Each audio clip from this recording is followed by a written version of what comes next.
Hello, this video will be about the adjustment of status application for a K-1 visa applicant. For more information on this process, please visit the blog at fiancek1visa.blogspot.com. Here is the 3-ring binder I use for my application. I put tabs along the edges to make it easier for the officer to sort through the large amount of documents. The first page is the table of contents page, and it's got a listing of all the documents that are included. Okay, this page contains the check of the application fee. At the time was $1,010. Here is the I-485 application page for the adjustment of status.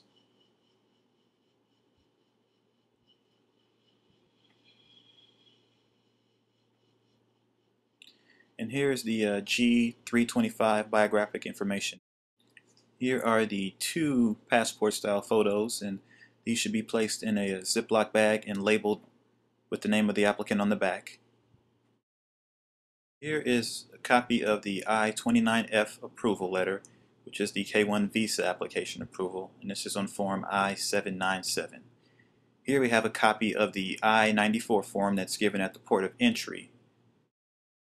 Here is a copy of her passport information page, her entry stamps to the United States, and a copy of her visa page. This document is a letter certifying accuracy of the Spanish to English translations for the next few documents that I'm going to show you.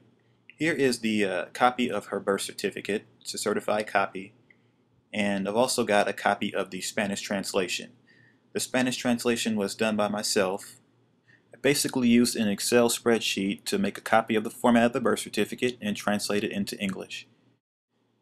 Here is a certified copy of the marriage certificate, and as you can see here, it's certified with a stamp and a seal.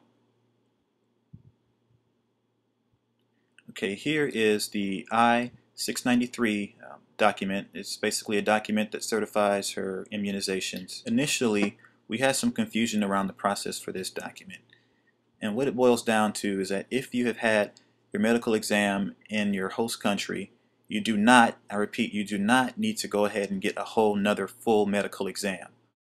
All you'll need to do is have form I-693 certified by a civil surgeon, have them put that form in a sealed envelope, and that will certify your medical requirements. This is form I-864, an affidavit of support. It basically tells the government that you're financially responsible for your spouse. This was accompanied with a copy of my income tax returns. Here is an employment verification letter, a copy of my income tax returns for the past 2 years,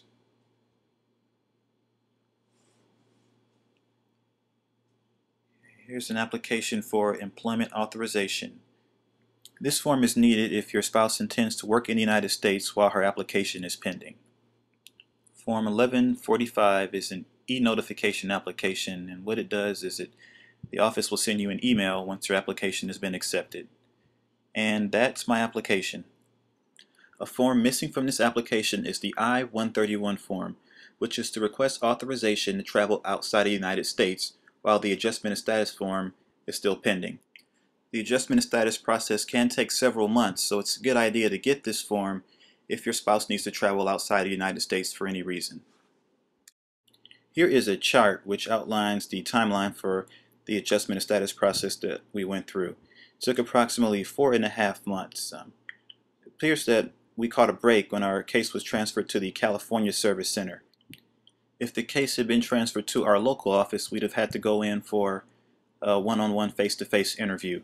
But with it being transferred to California, they just mailed the green card to us, and that was the end of the process.